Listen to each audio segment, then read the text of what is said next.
नमस्कार दोस्तों। आज के स्टॉक लर्निंग में जानेंगे कुछ नया स्टॉक्स नहीं है। इस पे पहले भी हमने एक बार स्टडी किया था। आज के स्टडी में जानेंगे तो क्या ये लगातार इसके स्टॉक में जो डिमांड बढ़ी है, खास करके उस बातों को देखेंगे जिसको कहते हैं टेक्निकल भाषा में ब्रेकआउट।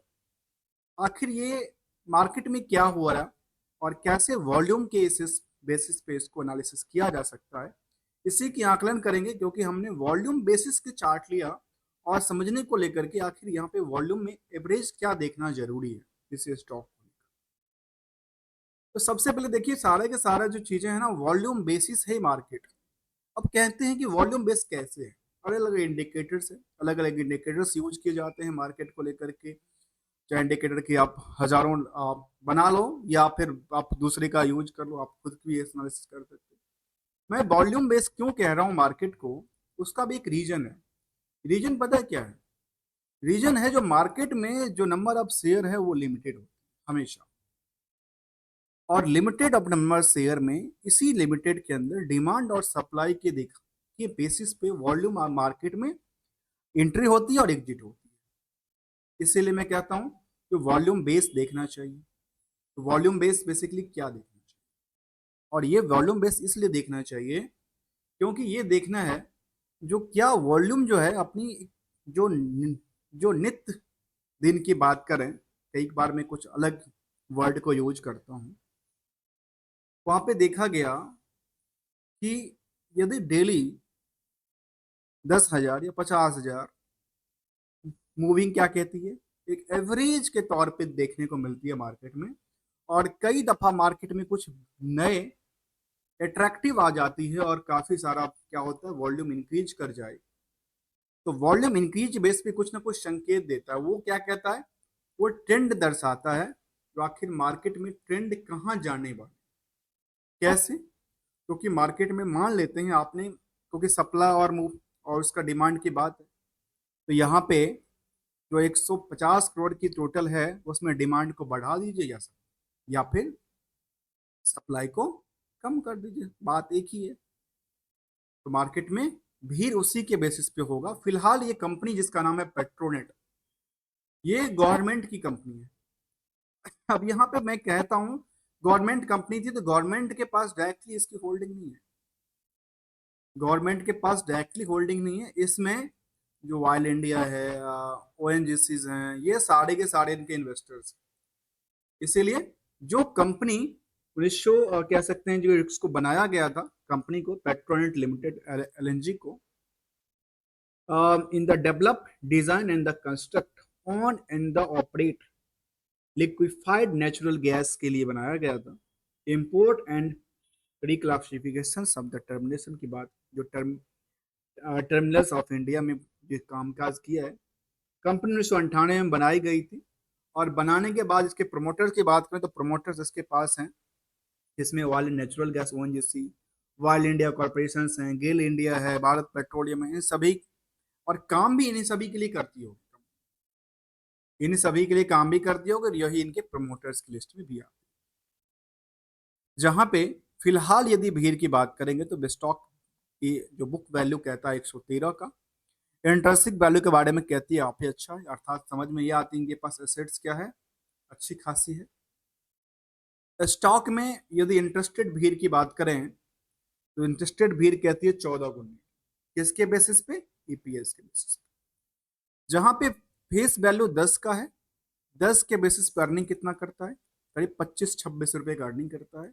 उस अर्निंग के पीछे जो भीड़ खड़ी हुई डिमांड को लेकर के, उसकी मार्क उस दुकान की बात कर रहा हूँ जिस दुकान पे 14 गुनी की भीड़ है स्टॉक को खरीदने को लेकर के। जहां पे बाकी इंडस्ट्रियल की बाकी दुकानों पे भीड़ की बात करें तो वो करीब 18 गुनी की भीड़ है। अर्थात यहाँ पे भीड़ क्या होगा, इसको एवरेज करने के लिए यहाँ पे भीड़ और क्या होगा, बढ़ना चाहिए। और जब ये बढ़ेगा, ज्यादा नहीं कहता हूँ, केवल यदि 20% भी यहाँ से बढ़ता है, वैसे तो देखा जाए तो करीब करीब इसमें 30% की मूवमेंट होनी चाहिए। 42 सीधे सीधे, तो ये 4 रुपये इंक्रीज करना चाहिए। तो 30% का यदि मार्केट जंप करती है तो मार्केट ये कहाँ से कहाँ जाएगी? 30% का मतलब हो गया करीब करीब 100 रुपये के आसपास और इंक्रीज हो सकता है, जिसका प्राइस नियरली ऐसा देखने को मिलता है कि मुझे लगता है कि इसका नियर अबाउट 500 तक जा सकता है। इसके पीछे जानेंगे आखिर 500 तक जाने के क्या क्या कारण हो सकते हैं और क्या कारण इसको डिमेरिट कर, जहां पे कंपनी के बारे में कुछ पॉइंट को बिल्कुल देखना चाहिए, जो है डेट टू इक्विटी रेशियो। आखिर कई बार ये चीज नहीं देखा जाता, क्योंकि इनकी ओवर बर्डन की वजह से समझा जाता है कि बिजनेस अच्छी खासी चल रही है, उन्होंने लोन ले रखा है, लेकिन ओवर बर्डन की वजह से ये देखना चाहिए कि ओवर बर्डन तो नहीं है। दूसरा है करंट रेशियो 3.11 का कहता है, और यहाँ पे इन दोनों का कनेक्शन है ईपीएस से। ईपीएस से कनेक्शन का मतलब ये है, जो एक वो पार्ट है जो कि इंटरेस्ट की बर्डन की वजह से प्रॉफिट को क्या करता है, दबाता है, प्रेशर डालता है, और एक वो पार्ट है जो प्रॉफिट को उगाही करता है, क्या करता है, जनरेट करता है, अर्थात उधार सेल्स को लेकर। उधार सेल्स वाले में पता होगा, उधार सेल्स में देखना जरूरी क्या होता है, रिस्क फैक्टर को देखना जरूरी होता है, तो हम उस पर भी जाएंगे आखिर उसके बारे में क्या कहती है। जहाँ पे आरओसी के बारे में कहती है 26%, आरओई के बारे में कहती है 22%।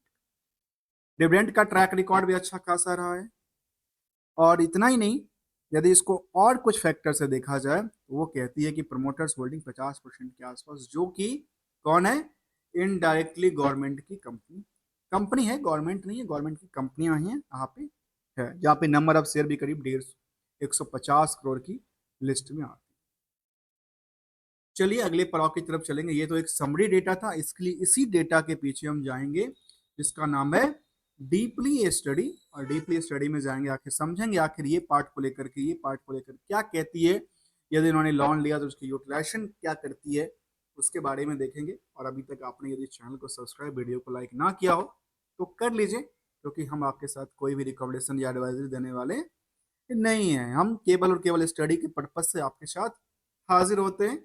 चलिए जानते इस कंपनी को लेकर के और क्या कहती है इस कंपनी का। कंपनी में देखा गया, सबसे पहली बात बताओ, कंपनी में जो इन्वेस्टर को अभी तक का रिटर्न बैक दिया है, रिटर्न बैक की तरफ देखें तो वो कहती है पिछले 6 महीने में करीब 33% तक की जंप किया है। ऐसे एक साल में देखने को ये मिली करीब 66% की जंप है। और रिस्पेक्टिवली यदि 5 साल तक की डेटा को देखा जाए तो 5 साल के डेटा में ये स्टॉक में एक लंबी सी उछाल के साथ करीब करीब कितना परसेंट, 36% का आकलन देता है। अब क्यों देता है, क्योंकि मार्केट में हमने एक ब्रेकआउट पॉइंट को तोड़ा है। कंपनी ने रिसेंटली यदि देखा जाए तो पिछले एक साल या 5 साल के डेटा में क्या करती है, अपनी ब्रेकआउट पॉइंट को जरूर देखना चाहिए। तो एक साल में कोई ब्रेकआउट पॉइंट नहीं थी, यहाँ पे जब तोड़ा था उसके बाद चम, अब आते पिछले 5 सालों के डेटा को लेते हुए तो यहाँ पे कंपनी ने क्या किया था, इसके स्टॉक की प्राइस में क्या हुआ था, यहाँ पे जब इसने ब्रेकआउट किया था तो कहते हैं जो अपनी पुराने हिस्टोरिकल इंफॉर्मेशन को ब्रेक तोड़ना, जैसे यहाँ पे तोड़ा, मार्केट को कुछ पसंद आई, और पसंद करने के बाद मार्केट ने अब आके इसकी रैली चलना चालू। आते हैं पीयर्स को कंपेरेटिव करते हुए, जहाँ पे पीयर्स में गेल इंडिया जो कि इनकी खुद की प्रमोटर्स हैं, आती है अदानी टोटल गैस जो कि प्राइवेट सेक्टर की बड़ी कंपनियां लिस्ट में आती है, गुजरात गैस की लिस्ट में बात करें, इंद्रप्रस्थ गैस के बारे में देखा जाए जो कि क्या करती है, नेचुरल गैस भी कामकाज करती है। ज्यादातर इस सेक्टर में कौन है, गवर्नमेंट की कंपनियां ही है, प्राइवेट कंपनियां भी है, काफी सारी कंपनियां हैं। तो यहाँ पे इन सबके पी के बारे में कहती है 18 के आसपास, और इसके बारे में यदि हम इसको केवल और केवल इनकी क्लोजली पीयर्स की तरफ देखेंगे तो क्लोजली पीयर्स में लिस्ट में निकल के नाम आती है, जिसका नाम है पेट्रोडेट इन जब रिवेन्यू मॉडल के बेसिस पे। देखिए यहाँ पे जो स्कैनर के ऊपर की डेटा होती है ये मार्केट कैप के बेसिस की डेटा होती है। दूसरी तरफ यदि रेवेन्यू बेसिस के डेटा को देखना हो तो सबसे टॉप पे क्या कहती है, पेट्रोनेट आती है, दूसरी द इंद्रप्रस्थ आती है, तीसरा जो महाराष्ट्र गैस आती है, अदानी टोटल गैस आती है, और ढेर सारा कंपनीज की लिस्ट है जिसको आप कंप्लीट करके देखा जा सकता है। चाहे स्टैंड लोन डेटा की बात करें या कंसोलिडेटेड डेटा की बात करें तो दोनों तरफ से ये देखने को मिलती है। अब यहाँ पे कई बार ये हमने कहते हैं, कई बार उसका कुछ गलत इंफॉर्मेशन भी होता है, क्योंकि कई बार हमने देखा है, क्योंकि हमने ऑलमोस्ट काफी सारी कंपनी पर स्टडी किया है, कुछ डेटा इनका अपडेटेड नहीं होता है। चलिए हम अपने डेटा की तरफ चलते हैं और ये समझते हैं जो क्या कहती है इसके बारे में। जहाँ पे क्वार्टरली रिजल्ट के बारे में कंपनी ने अपडेट करती है, चाहे उसके कंसोलिडेटेड डेटा की तरफ देखेंगे तो हम बेसिकली कंसोलिडेटेड डेटा ही देखते हैं, क्योंकि कंपनी का ओवरऑल क्या होती है, ओवरऑल प्रॉफिट और लॉस का पता चलेगा हमें कंसोलिडेटेड डेटा से। खुद के बिजनेस है नहीं है, क्योंकि खुद का कई बार बिजनेस नहीं भी होता है, कुछ मोस्टली टाइम में खुद का बिजनेस होता है, देखने को मिलती है। यहाँ पे देखा गया है कि सेल्स को लेकर के मैनेजमेंट ने जो अपडेट किया, तो वाई वाई में क्या कहती है सिलसिला जंप का था। क्यू और क्यू में कहती है जो गिरावट का संकेत। ऑपरेटिंग प्रॉफिट मार्जिन में क्या था, जंप करती नजर आई। नेट प्रॉफिट को देखा जाए तो उसमें कहती है कि कंपनी लगातार अपना जंप का सिलसिला बढ़ाया है, जबकि इसको ये नहीं कह सकते जो ये क्वार्टर में टॉप पे कारोबार किया है, क्योंकि इससे पहले भी कंपनी ने, मैनेजमेंट ने करीब 1213 करोड़ का अपडेट कर चुका है। तो ये मतलब कह सकते हैं इसको सेकंड या थर्ड टर्म को लेकर के इसको देखा जा सकता है, क्योंकि सेम फिगर आउट के पास देखेंगे 1196 करोड़ के आसपास भी और नजर आए। आते ईयरली डेटा को लेकर। ईयरली डेटा के बारे में देखा जाए तो मैनेजमेंट अपडेट करती है कि क्या लगातार ग्रो लेवल था, कहती है बिल्कुल नहीं था।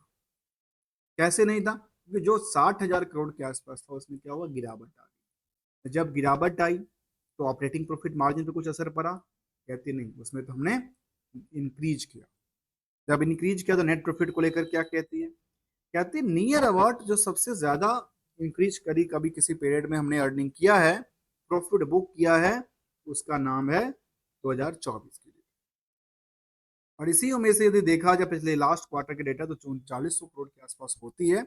मतलब ये भी मार्केट में क्या हो सकती है, अगले जो 2025 वाला पीरियड है ये भी इससे बेटर परफॉर्मेंस करती नजर आ सकती है, क्योंकि इसमें हमेशा देखने को मिला। इसका ट्रेंड क्या कहता है, ट्रेंड में क्या है, रिवर्स, रिवर्सल नहीं देखने को, एक जगह पर रिवर्सल था लेकिन थोड़ा सा रिवर्सल था, बहुत ज्यादा गैप अप नहीं था।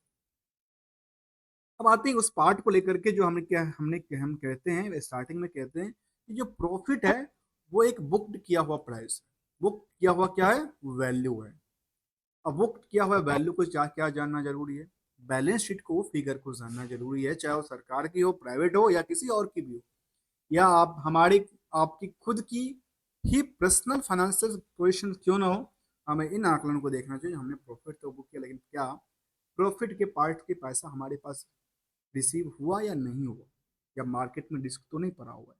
रिस्क फैक्टर क्या कहता है, तो यहाँ पे देखा गया कि बोरोइंग को लेकर के कंपनी के पास बोरोइंग्स को क्या कर रही है, कम कर रही है। जब बोरोइंग्स को कम कर रही है तो कुछ और पार्ट को लेकर देखें तो इनकी एसेट्स, फिक्स एसेट्स में कोई फेरबदल नहीं था। फेरबदल ये हुआ जिन्हां से इन्होंने को कम किया। अब ऐसा भी हो सकता है कि यहाँ पे कम करने के पीछे भी कुछ कारण हो सकते हैं, जहाँ पे हो सकता है कि अपनी बोरोइंग्स को पे करने के लिए या कुछ और पार्ट को लेकर के उनका हुआ, क्योंकि इनका फिक्स एसेट्स में देखने को ये मिलती है एक दफा पे कभी करीब 11,000 करोड़ तक का फिक्स एसेट्स क्रिएट किया था, लेकिन धीरे धीरे करके इनका फिक्स एसेट्स में क्या हुआ, एक ट्रेंडिंग रिवर्सल की तरफ नीचे गिरता है। अब आते हैं एक चीज और निकल के आती है जिसका नाम है मार्केट में उधार पैसा। मार्केट को उधार पैसा में देखा है तो कहती है करीब 3600 करोड़ के आसपास की मार्केट में पैसा पड़ा हुआ, 3626 करोड़।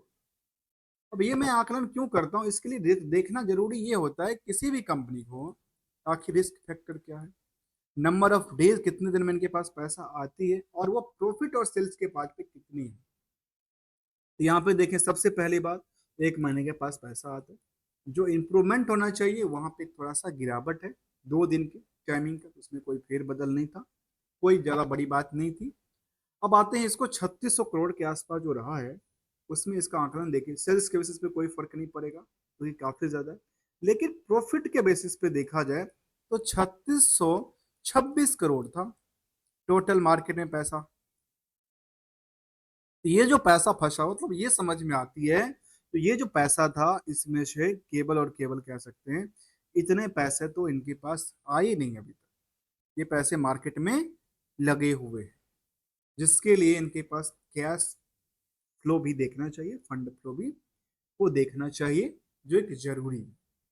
अब आते हैं कंपनी को थोड़ा एक नजर और डालते हैं किसको लेकर के, इनकी लेटेस्ट कुछ ऐसे अपडेट को लेकर के जहां पे शाइनिंग करती है एमओयू विद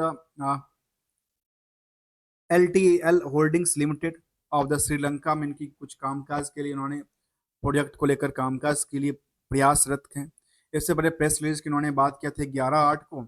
मतलब कुछ ना कुछ लगातार कंपनी अपनी बिजनेस मॉडल में कुछ ना कुछ डेवलपमेंट करती नजर आती है, जहां पे ये भी देखा गया कि कंपनी फाइनल डिविडेंड भी देती है। इंटरिम डिविडेंड भी दिया था इस फाइनेंशियल ईयर के अंदर। मतलब एक साल के अंदर कंपनी ने 10 रुपए का डिविडेंड भी दिया अपने इन्वेस्टर। देखने वाली बात क्या होगी, जो फाइनल कंक्लूजन क्या कहता है इसको लेकर के, उस पर हम चलेंगे। चलिए, जहां पे हमने ये देखा रिजल्ट की मॉडल को देखा, तो यहाँ पे रिजल्ट के मॉडल में एक नजर चार्ट पे डालते हैं, जिस हिसाब से चार्ट डेवलप होती है। उस चार्ट में देखा गया कि इनकी रिवेन्यू मॉडल इस तरह से कहती है। नेटवर्थ मैंने पहले कहा, इंट्रिंसिक वैल्यू के हिसाब से क्या था, नेटवर्थ कितनी थी इनकी टोटल। नेटवर्थ में बहुत बड़ा गैप अप नहीं था। इंट्रिंसिक वैल्यू में 290 रुपए के आसपास की जो कि एसेट्स की वैल्यूएशन थी उस पर बेसिस पे निकल के आ रही थी। कंसोलिडेटेड डेटा की तरफ देखें तो भी इनका रिवेन्यू मॉडल इन द काफी ज्यादा हायर था फ्रॉम द एसेट्स पार्ट से, जबकि जो प्रॉफिट नेट प्रॉफिट मार्जिन की बात करें तो नेट प्रॉफिट मार्जिन काफी ही कम देखने को मिला है एज पर द रिवेन्यू। आते हैं अगले पड़ाव की तरफ। यहाँ पे देखा जाए जो कंपनी की शेयर होल्डिंग पैटर्न और सेंटिमेंटल के बारे में क्या है। सेंटिमेंटल के बारे में देखें तो हमने पहले कहा यहाँ पे कंपनी लास्ट टू लास्ट कुछ ना कुछ बड़ी बड़ी इनके पास प्लानिंग चलती रहती है। और इनके पास एक प्रेस रिलीज निकल के आती, कहती है signing off the MOU sign करती LTL होल्डिंग से, जो कि श्रीलंका में के लिए है। और वहां पे कंपनी की ने MOU साइन करती है। उसके बाद इनके पास क्या है, एक कोची LNG टर्मिनल की बात कर रही है, कुछ बड़ी बड़ी प्रोजेक्ट को लेकर के, जहाँ पे 5 साल के लेकर के कंपनी ने अपनी इस चीज को कामकाज को लेकर के कामकाज के लिए अपडेट किया है। इसके बाद जानेंगे क्या और कुछ सेंटिमेंटल्स इसके साथ जुड़ा हुआ है। सेंटिमेंटल डेली डेली में अपडेट होता है, इसलिए कुछ सेंटिमेंटल का आपके सामने ले लेता हूँ। इससे पहले भी कंपनी ने देखा कि अनाउंसमेंट ऑफ द पब्लिकेशन की बात किया था, प्रेस रिलीज की बात किया था। उस प्रेस रिलीज में क्या किया था कंपनी ने, उस पर देखिए क्या कहती है। कहती है इन्होंने कहा है जो copy of the clipping of the news और notice of the annual general meeting के लिए उन्होंने अपडेट किया था न्यूज पब्लिकेशन के अंदर, प्रेस रिलीज अपडेट किया था। अब आते हैं अगले पड़ाव की तरफ, जिस पड़ाव में हम जानेंगे इस पार्ट को। इस पार्ट का नाम है इन्वेस्टर्स को लेकर के आखिर यहाँ पे क्या थिंकिंग है, आखिर यहाँ पे कितने लोग हैं जो इस स्टॉक को लेकर इंटरेस्टेड है। इंटरेस्टेड की बात करें तो देखा जाए तो 50% गवर्नमेंट डायरेक्टली है और 50% की होल्डिंग किसके पास है, पब्लिक के पास। आपस में तालमेल की बात करें तो यार क्या ये स्टॉक में कोई केवल कुछ ही लोग हैं या बड़े लोग हैं, इसकी बात करें तो देखने को मिला कि यहाँ पे FI DI सब ने भर भर के खरीद रखा है इस स्टॉक में। DI के पास की बात करें, DI में यहाँ पे देखने को मिला SBI से लेकर के और कोटक महिंद्रा जैसी कंपनी अपनी फंड काफी ज्यादा यूज करके रखे हैं, एक होल्ड करके रखे हैं। इसके बाद पब्लिक के पास 11% की होल्डिंग में कोई ऐसा बढ़त देखने को नजर नहीं आई। अब सवाल उठता है क्या यहाँ पे टाइम टू टाइम क्या नए इन्वेस्टर बने हुए हैं, तो कहती है ऑब्वियसली बने हुए हैं, क्योंकि यहाँ पे देखने को ये मिलती है। और ये रिकंस्ट्रक्शन भी हम इसलिए करते हैं क्योंकि एक जानते हैं, जानने के प्रयासरत रहते हैं कि आखिर यहाँ पे इन्वेस्टर जो है उनकी तादाद क्या करती है। उनकी तादाद एज ए पट अप डेट पे लगातार बढ़ती नजर आती है या फिर मार्केट को छोड़ती नजर आती है। यहाँ पे देखा गया डिमांड भी बढ़ने का कारण, यहाँ पे 4 लाख के आसपास की जो लिस्ट हुआ करता था वो बीच में गिर गया। तो गिरने के बावजूद देखा जाए आज के टाइम में दोबारा 4.5 लाख से ज्यादा की इनकी शेयर होल्डर की लिस्ट बनी हुई है स्टॉक को लेकर के। और जबकि इनके पास रिवेन्यू मॉडल में देखा गया इन कंपनी को लेकर के जो 15% का ग्रो करता है, चाहे वो रिवेन्यू मॉडल को लेकर के हो, नेट इनकम को लेकर के 34% के आसपास, और डिविडेंड में भी करीब 40%, अर्निंग पर शेयर 40% के आसपास पहुंच जाते हैं और EBITDA भी करीब 30% से ज्यादा ही देखने को बनी है, जिसका नाम था पेट्रोनेट LNG। आज के स्टॉक लर्निंग हमने यही जाना। एनालिसिस पार्ट की तरफ चलते हैं, जहां पे कंपनी ने कहा कि मेंटेन द हेल्दी। अब आखिर कंक्लूजन क्या निकला, यहाँ पे निकला कि मार्केट में हमेशा क्या होता है, कुछ ना कुछ प्रॉफिट बुकिंग चलती रहती है। यदि मार्केट में प्रॉफिट बुकिंग नहीं होगा तो फिर मार्केट ट्रेड कैसे करेगा। इसीलिए मूविंग एवरेज जो है वो भी देखना चाहिए, और इसके साथ साथ देखना चाहिए कि वॉल्यूम क्या संकेत देता है, क्या वॉल्यूम में कुछ नई रैली देखने को मिलती है या नहीं। कंक्लूजन ये मिला कि पिछले 1 सालों के दौरान में कंपनी ने नियरली कितनी परसेंट की जंप करती है, नियरली यदि वो 65% की जंप करके देती है, साथ में डिविडेंट भी देती है करीब करीब 10 रुपए का, तो सोचिए कितनी पे पहुंच गई। नियरली 3% और इंक्लूड कर देते हैं आज के प्राइस, लेकिन पिछले से लगता है कि 5% इंक्लूड करना चाहिए, क्योंकि पिछले साल के अकॉर्डिंगली देखा जाए तो इस स्टॉक में क्या था, करीब 220 रुपए के आसपास प्राइस थी, और 10 रुपए के 1 साल में डिविडेंड भी पे कर चुकी है, अर्थात 5% के आसपास ये भी देखने को मिल गया। तो अर्थात कितना मिला, 75% के आसपास की 1 साल में इसकी इनकम जनरेट होती नजर आई, जो कि इनके पास पोजिशनल ट्रेड लेके चल रहे थे, पोजिशनल इन्वेस्टमेंट लेके चल रहे थे। जबकि ये भी देखने को मिला जो बाकी जो कंपनियां थी, चाहे सेंसेक्स की बात करें या इनके पीयर्स की बात करें, तो वहां से भी इनका परफॉर्मेंस लेवल काफी अच्छे देखने को मिला है, चाहे और परसेंटेज ऑफ ग्रो की बात करें या फिर change of the other sector की बात करें, चाहे ऑयल एंड गैस की बात कर लें या फिर बीएससी एनर्जी सेक्टर। और वॉल्यूम भी काफी ज्यादा मार्केट में, ये देखना इसलिए जरूरी होता है क्योंकि ये एक एवरेज दिखाता है कि एक नॉर्मल ट्रेडिंग डे के अंदर भी मार्केट में कुछ ट्रेडिंग्स होती रहती है, जहाँ पे 11,000 के आसपास की वॉल्यूम में देखने को मिला कि ट्रेडिंग हुई है अभी के टाइम। तब तक के लिए thank you so much for joining here दोस्तों।